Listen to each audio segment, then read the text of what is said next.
একটা সময় বালু নদীতে নিয়মিত আয়োজিত হতো নৌকাবাইজ প্রতিযোগিতা। এখন কালেভদ্রে দেখা যায় এমন আয়োজন।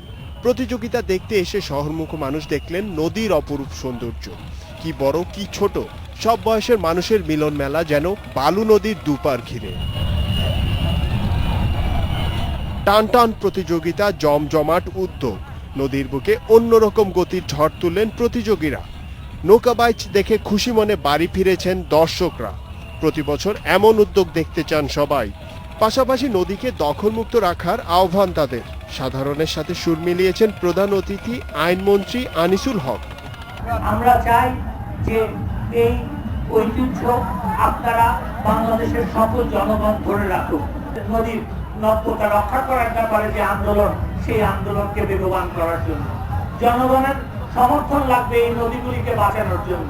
সেই জন্য আমি আপনাদের কাছে অনুরোধ করব যে এই ভরাট ব্যবসা, নদী ভরাট ব্যবসাটা বন্ধ করার জন্য আপনারা সোচ্চার হন। বেলায়েত ক্রীড়া সংস্থা আয়োজিত এই নৌকাবাইজ প্রতিযোগিতায় অংশগ্রহণ করে 12টি দল।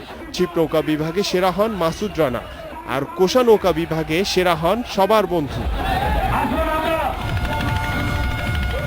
জহির ভুঁইয়া।